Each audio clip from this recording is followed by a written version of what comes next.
ವಿಸ್ತಾರ ಎಕ್ಸ್ಪ್ಲೇನರ್ಗೆ ಸ್ವಾಗತ. ನಾನು Maruti pagoda. 2+2+2+1 = 7 formula ರಾಜ್ಯ ಕಾಂಗ್ರೆಸ್ಸಲ್ಲಿ ನಡೀತಾ ಇದೆಯಾ ಅನ್ನುವಂಥ ಒಂದು ಚರ್ಚೆ ಈಗ ಆರಂಭ ಆಗಿರುವಂಥದ್ದು. ಈ ವಿಚಾರದ ಬಗ್ಗೆ ಚರ್ಚೆ ಮಾಡೋದಕ್ಕೆ, ಈ ವಿಚಾರದ ಬಗ್ಗೆ ಒಂದಷ್ಟು ಮಾಹಿತಿಯನ್ನು ತಮಗೆ ತಿಳಿಸ್ಕೊಳ್ಳೋದಕ್ಕೆ ನಾನು ನಿಮ್ಮ ಮುಂದೆ ಬಂದು ನಿಂತಿದ್ದೀನಿ. ಈ ಫಾರ್ಮುಲಾ ಯಾವ ಕಾರಣಕ್ಕೋಸ್ಕರ ಈ ಫಾರ್ಮುಲಾ ಈಗ ಚರ್ಚೆ ಆಗ್ತಿದೆ ಅನ್ನುವಂಥ ಒಂದು ಕುತೂಹಲ ನಿಮಗೆ ಇರಬಹುದು. ಜೂನ್ ತಿಂಗಳಲ್ಲಿ ನಡೀತಾ ಇರುವಂತಹ ವಿಧಾನಸಭೆಯಿಂದ ವಿಧಾನ ಪರಿಷತ್ಗೆ ನಡೀತಾ ಇರುವಂತಹ 11 ಸ್ಥಾನಗಳ ಚುನಾವಣೆ ಭಾಳಷ್ಟು ಗಮನವನ್ನು ಸೆಳೆದಿದೆ. ಕಾಂಗ್ರೆಸ್ಗೆ, ಆಡಳಿತಾರೂಢ ಪಕ್ಷವಾಗಿರುವಂತಹ ಕಾಂಗ್ರೆಸ್ಗೆ 7 ಸ್ಥಾನಗಳು ಸಿಗ್ತವೆ. ವಿಪಕ್ಷವಾಗಿರುವಂತಹ, ಅಧಿಕೃತ ವಿರೋಧ ಪಕ್ಷವಾಗಿರುವಂತಹ BJPಗೆ 3 ಸ್ಥಾನಗಳು, JDSಗೆ 1 ಸ್ಥಾನ ಸಿಗುತ್ತೆ.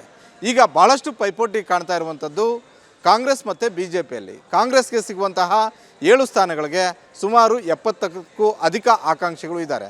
ವಿಧಾನಸಭೆ, ಲೋಕಸಭಾ ಚುನಾವಣೆಯನ್ನು ಭಾಳಷ್ಟು ಹುಮ್ಮಸ್ಸಿನಿಂದ ಮಾಡಿರುವಂತಹ ಕಾರ್ಯಕರ್ತರು ನಮ್ಮನ್ನು ಕೂಡ ಪರಿಷತ್ ಸದಸ್ಯರನ್ನಾಗಿ ಮಾಡಿ ಅನ್ನುವಂಥ ಒಂದು ಒತ್ತಾಯವನ್ನು AICC ಅಧ್ಯಕ್ಷರಾಗಿರುವಂಥ ಮಲ್ಲಿಕಾರ್ಜುನ ಖರ್ಗೆ, ರಾಜ್ಯದ ಮುಖ್ಯಮಂತ್ರಿಗಳಾದಂಥ ಸಿದ್ದರಾಮಯ್ಯ, ಉಪಮುಖ್ಯಮಂತ್ರಿಗಳು ಹಾಗೂ KPCC ಅಧ್ಯಕ್ಷರಾಗಿರುವಂಥ DK ಶಿವಕುಮಾರ್ ಅವರ ಬಳಿ ಲಾಬಿ ಮಾಡುವಂಥ ಒಂದು ಕೆಲಸವನ್ನು ಮಾಡ್ತಾ ಇದ್ದಾರೆ. ಮತ್ತೊಂದು ಕಡೆ BJPಗೂ ಕೂಡ 3 ಸ್ಥಾನಗಳು ಬರ್ತಾ ಇರೋದ್ರಿಂದ ಸಹಜವಾಗಿ BJPಯಲ್ಲೂ ಕೂಡ 30ಕ್ಕೂ ಅಧಿಕ ಅಭ್ಯರ್ಥಿಗಳು ನಮ್ಮನ್ನು ಕೂಡ ಮಾಡಿ, ಆಕಾಂಕ್ಷಿಗಳು ನಮ್ಮನ್ನು ಕೂಡ ಪರಿಷತ್ ಸದಸ್ಯರನ್ನಾಗಿ ಮಾಡಿ ಅನ್ನುವಂಥ ಒಂದು ಒತ್ತಾಯವನ್ನು ಮಾಡ್ತಾ ಇದ್ದಾರೆ. ನಾನು ಇವತ್ತು ಹೆಚ್ಚು ನಿಮ್ಮ ಜೊತೆ ಚರ್ಚೆ ಮಾಡ್ತಾ ಇರುವಂಥದ್ದು 2+2+2+1 = 7 ಈ ಫಾರ್ಮುಲಾ ಬಗ್ಗೆ. ಈ ಫಾರ್ಮುಲಾ ಈ ಪರಿಷತ್ ಚುನಾವಣೆಯಲ್ಲಿ ಆಗ್ತಾ ಇರುವಂಥದ್ದು ಕಾಂಗ್ರೆಸ್ ಪಕ್ಷದಲ್ಲಿ.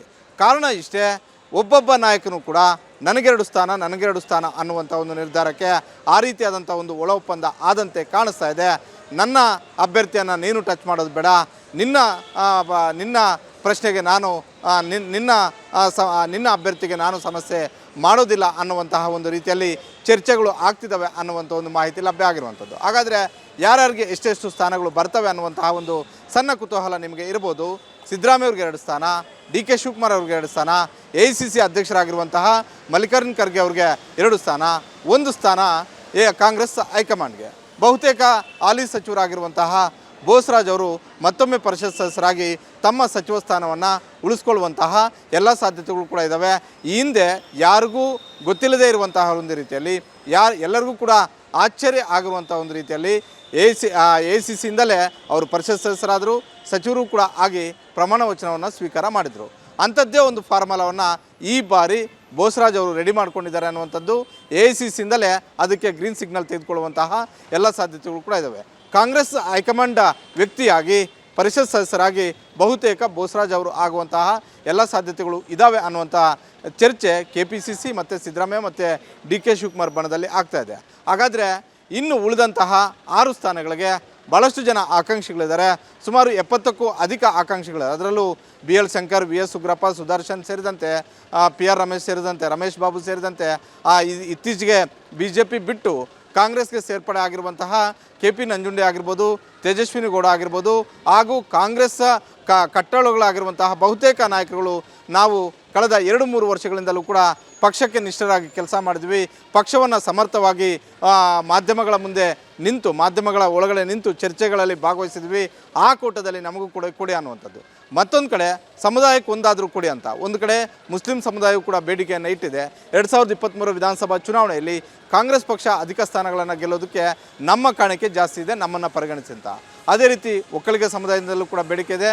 ಕುರುಬ ಸಮುದಾಯ, ಸಿದ್ದರಾಮಯ್ಯರು ಸ್ವತಃ ಆ ಸಮುದಾಯದಿಂದ ಪ್ರತಿನಿಧಿಸ್ತಾ ಇದ್ದರೂ ಕೂಡ ನಮಗೂ ಅವಕಾಶ ಬೇಕು ಅನ್ನುವಂಥ ಒಂದು ರೀತಿಯಲ್ಲಿ HM ರೇವಣ್ಣ ಆಗಿರ್ಬೋದು, ಸ್ವತಃ ಸಿದ್ದರಾಮಯ್ಯವರ ಪುತ್ರ ಯತೀಂದ್ರ ಸಿದ್ದರಾಮಯ್ಯವರೇ ಈ ಬಾರಿ ಆಗಬೇಕು ಅನ್ನುವಂಥ ಒಂದು ಆಸೆಯನ್ನು ಇಟ್ಕೊಂಡಿದ್ದಾರೆ. ಹೀಗಾಗಿ ಎಲ್ಲ ಸಣ್ಣ ಪುಟ್ಟ ಸಮುದಾಯಗಳಿಂದ ಹಿಡಿದು ದೊಡ್ಡ ಸಮುದಾಯಗಳವರೆಗೂ ಕೂಡ ಸಮುದಾಯವನ್ನು ಪರಿಗಣಿಸಿ ನಮಗೆ ಸ್ಥಾನಮಾನವನ್ನು ಕೊಡಿ ಅನ್ನುವಂಥ ಒಂದು ಲಾಬಿಯನ್ನು ಮಾಡ್ತಾ ಇರುವಂಥದ್ದು. ಈ ನೆಲೆಯಲ್ಲಿ ಸಿದ್ದರಾಮಯ್ಯವರ ಕಡೆಯಿಂದ 2 ಸ್ಥಾನಗಳು ಭರ್ತಿ ಆಗುವಂಥದ್ದು ಬಹುತೇಕ ನಿಶ್ಚಿತ. ಅದೇ ರೀತಿ DK ಶಿವಕುಮಾರ್ ಕಡೆಯಿಂದಲೂ ಕೂಡ 2 ಸ್ಥಾನಗಳು ಆಗೋದು ಬಹುತೇಕ ನಿಶ್ಚಿತ. ಅವ್ರಿಗೆ ಯಾರಿಗೆ ಬೇಕಾಗಿರುತ್ತೋ ಅವರ ಬೆಂಬಲಿಗರಿಗೆ ಕೊಡಿಸೋದ್ರಲ್ಲಿ ಅವರು ಮನಸ್ಸು ಮಾಡ್ಬೋದು. ಸಿದ್ದರಾಮಯ್ಯವರು ತಮ್ಮ ಬೆಂಬಲಿಗರಿಗೆ ಕೊಡಿಸೋದ್ರಲ್ಲಿ ಅವರೂ ಕೂಡ ಮನಸ್ಸು ಮಾಡ್ಬೋದು. ಅದೇ ರೀತಿ AICC ಅಧ್ಯಕ್ಷರು ಕೂಡ ನಮ್ಮ ರಾಜ್ಯದವರೇ ಆಗಿರೋದ್ರಿಂದ ಮಲ್ಲಿಕಾರ್ಜುನ ಖರ್ಗೆ ಅವರು ಕೂಡ ತಮ್ಮ ಆಪ್ತರನ್ನು, ತಮ್ಮ ಬೆಂಬಲಿಗರಿಗೆ ಅವಕಾಶ ಮಾಡಿಕೊಡೋದಕ್ಕೆ ಮುಂದಾಗ್ಬೋದು. ಹೀಗಾಗಿ ನಾನು ಮೊದಲೇ ಹೇಳಿದೆ, ಈ ಬಾರಿ ವಿಧಾನಸಭೆಯಿಂದ ವಿಧಾನ ಪರಿಷತ್ಗೆ ಆಗ್ತಾ ಇರುವಂಥ ಒಂದು ಚುನಾವಣೆಯಲ್ಲಿ ಕಾಂಗ್ರೆಸ್ ಪಕ್ಷದಲ್ಲಿ 2+2+2+1 = 7 ಫಾರ್ಮುಲಾ ಆಗ್ತಿದೆ ಅನ್ನುವಂಥದ್ದು ಬಹುತೇಕ ಇದೇ ನಿಶ್ಚಿತ ಆಗುವಂತಹ ಎಲ್ಲ ಸಾಧ್ಯತೆಗಳು ಕೂಡ ಇದೆ. ಇದು ಇವತ್ತಿನ ವಿಶೇಷ. ಇದು ವಿಸ್ತಾರ, ನಿಖರ, ಜನಪರ. ಅನುಕ್ಷಣದ ಸುದ್ದಿಗಳಿಗಾಗಿ ವಿಸ್ತಾರ ನ್ಯೂಸ್ ಯೂಟ್ಯೂಬ್ ಚಾನೆಲ್ ಸಬ್ಸ್ಕ್ರೈಬ್ ಮಾಡಿ. ಹೊಸ ಸುದ್ದಿಗಳ ನೋಟಿಫಿಕೇಶನ್ಗಾಗಿ ಬೆಲ್ ಐಕಾನ್ ಕ್ಲಿಕ್ ಮಾಡಿ. ಲೇಟೆಸ್ಟ್ ಅಪ್ಡೇಟ್ಸ್ಗಾಗಿ www.vistaranews.com ವೆಬ್ಸೈಟ್ಗೆ ವಿಸಿಟ್ ಮಾಡಿ. ಅಂಗೈಯಲ್ಲೇ ಜಗತ್ತಿನ ಸುದ್ದಿ ತಿಳಿಯಲು ವಿಸ್ತಾರ ನ್ಯೂಸ್ ಕನ್ನಡ ಆಪ್ ಡೌನ್ಲೋಡ್ ಮಾಡಿ.